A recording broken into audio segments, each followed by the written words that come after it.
Iran में युद्ध और आपका पैसा पहले से चुकाया जा रहा है।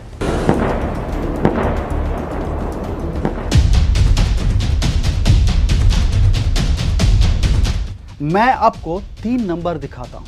सेंसेक्स आज सुबह 2743 पॉइंट्स गिरा है।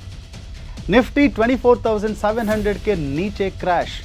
इंडियन इन्वेस्टर्स सिर्फ एक सुबह में 18.43 लाख करोड़ की संपत्ति गया। कुछ ही घंटों में ईरान के सर्वोच्च नेता अयतुल्ला अली खमेनी, जिन्होंने 35 साल तक ईरान पर राज किया, मारे गए। अगर ईरान हॉर्मोज को बंद या माइन करता है तो तेल की price, the crude oil price can go from $150 to $200 पर barrel. It is definitely possible, ये गणित है। पूर्व अमेरिकन ऊर्जा सलाहकार बॉब मैकनेली ने साफ कहा, हॉर्मोज की लंबी बंदी एक गारंटीड विश्वव्यापी रिसेशन हो सकता है। ईरान में युद्ध और आपका पैसा पहले से चुकाया जा रहा है।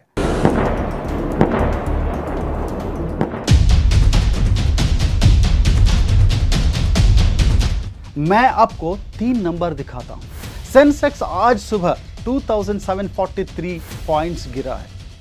निफ्टी 24,700 के नीचे क्रैश। इंडियन इन्वेस्टर्स सिर्फ एक सुबह में 18.43 लाख करोड़ की संपत्ति गया। ये टाइपो नहीं है, ये बाजार सुधार नहीं है, ये एक वॉर टैक्स है और हम सब चाहे जाने या ना जाने ये टैक्स चुका रहे हैं।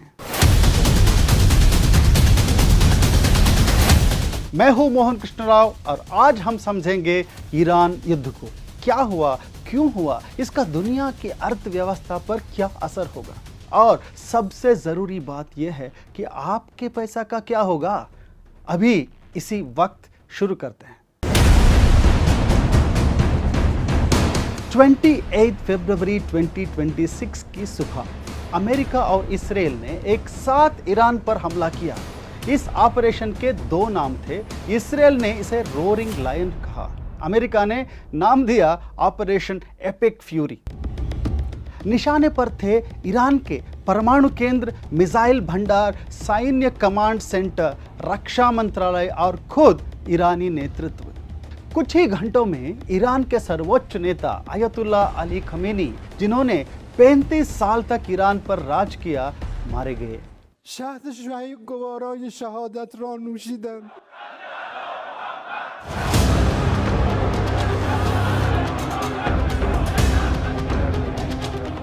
ट्रंप ने ईरानी जनता से सीधा बात की। उन्होंने कहा, जब हम काम पूरा कर ले तब अपनी सरकार संभालो, ये तुम्हारी है।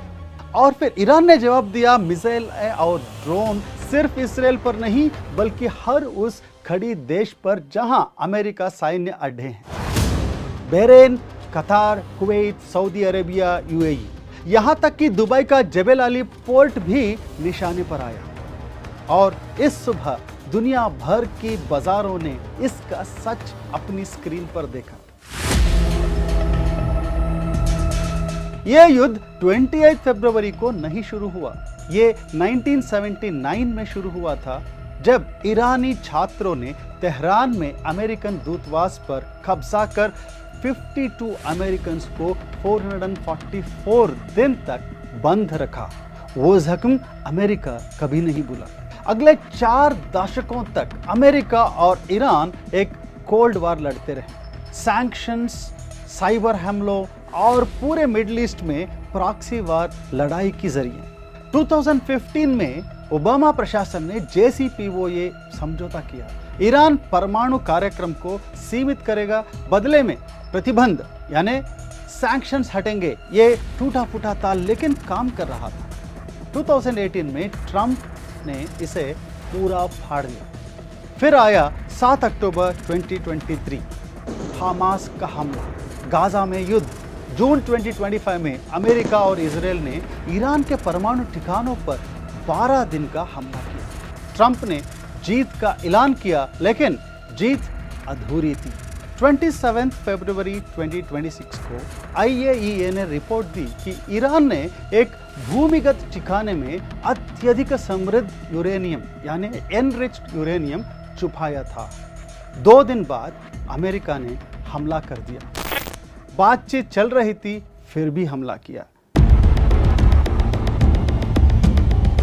एक संकरी जलधारा सिर्फ 33 किलोमीटर चौड़ी ईरान और ओमान के बीच, इसे हार्मोज जल संधि कहते हैं, और इस एक रास्ते से गुजरता है दुनिया में रोज इस्तेमाल होने वाले तेल का 20%, 2 करोड़ बैरल हर एक दिन। इसका कोई विकल्प नहीं है।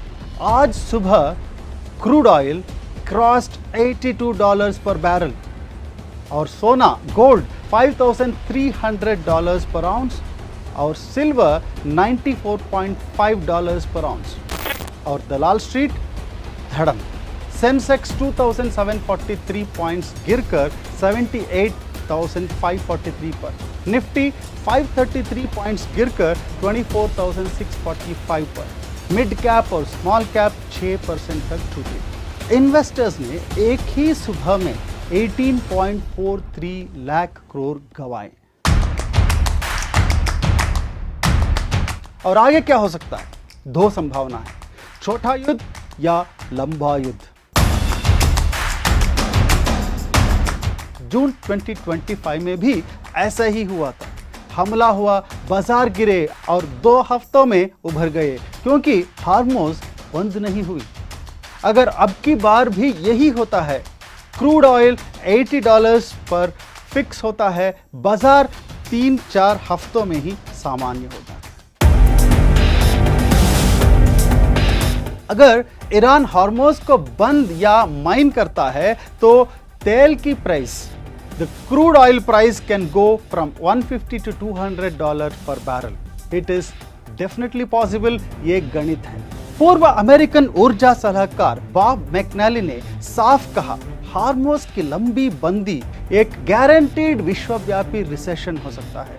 भारत के लिए अगर क्रूड ऑयल प्राइस $30 से $40 बढ़ गए तो महंगाई, इन्फ्लेशन बढ़ सकता है और इसका बुरा असर इकोनॉमिक्स में हो सकता है। भारत इस युद्ध में दर्शक नहीं है। भारत दुनिया के सबसे ज्यादा प्रभावित अर्थव्यवस्थाओं में से एक है। ये मैं बताता जाता हूं, ध्यान से सुनिए। पहला, ऑयल। भारत अपनी क्रूड ऑयल की रिक्वायरमेंट जो है 85% वो इंपोर्ट से आता है। ये युद्ध से पहले क्रूड प्राइस था $67, आज $82 है। हर $10 की जो इंक्रीज हो सकता है वो हमारे इंपोर्ट बिल पे $15 बिलियन की असर पड़ सकता है। दूसरा, रुपया। आज रुपया 1 महीने के निचले स्तर पर। एफपीआई ने सिर्फ एक सुबह में 7,500 करोड़ निकाल दिया। कमजोर रुपया मतलब तेल और भी महंगा। So that's a double hit. तीसरा, डायस्पोरा। भारत के 80-90 लाख नागरिक खड़ी देशों में रहते हैं। यूएई, सऊदी अरेबिया, कतार, कुवैत, बहरीन, इन्हीं देशों पर ईरान ने मिसाइलें दागी। इनके रेमिटेंस इंडिया को आता है every year $40 billion and this is an important part of India's foreign exchange. चौथा सेक्टर, निफ्टी ऑटो 3% से ज्यादा गिरा है। एफएमसीजी, रियलिटी सबसे बुरे। एकमात्र राहत है भारत इलेक्ट्रॉनिक्स, BEL। सेंसेक्स का अकेला गेनर एज डिफेंस स्टॉक्स और गेनिंग मोमेंटम। मैं बोलता जाता हूं, ध्यान से सुनिए। पहला, घबरा कर बेचे नहीं। जो मार्केट खुलते ही बेचते हैं वो 2 हफ्तों बाद पछताते हैं। सेकंड पॉइंट, गोल्ड, सोना। अंतरराष्ट्रीय स्तर पर $5,300 है गोल्ड। भारत में 1.73 लाख पर 10 ग्राम्स। होल्ड द गोल्ड, ऊपर से मत खरीदे।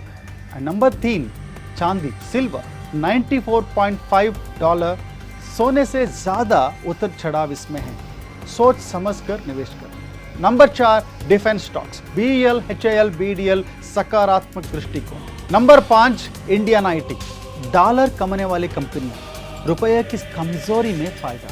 एंड नंबर 6, बचे, save yourself. IOC, BPCL, HPCL subsidy का बोझ उठाएंगे। इंडिगो और एविएशन स्टॉक्स सबसे ज्यादा गिरे। और नंबर 7, हार्मोज जल संधि पर नजर रखें। ये 33 किलोमीटर का पानी तय करेगा क्या ये 2 हफ्तों का सुधार है या 6 महीने का आर्थिक तूफान। 2022 में रशिया यूक्रेन युद्ध में भी यही हुआ था। बाजार गिरे, क्रूड ऑयल टच्ड $130 और फिर दुनिया ने खुद को एडजस्ट कर लिया। यह युद्ध उससे भी बड़ा साबित हो सकता है क्योंकि यहाँ दांव पर है दुनिया के रोजाना तेल का 20%, जिसका कोई विकल्प नहीं। लेकिन युद्ध भी खत्म होते हैं, नेता बातचीत करते हैं और बाजार अंततः उभरते हैं। सूचित रहें, शांत रहें और हॉर्मोज पर नजर रखें। मैं हूं मोहन कृष्ण राव। वीडियो पूरा देखने के लिए बहुत बहुत धन्यवाद।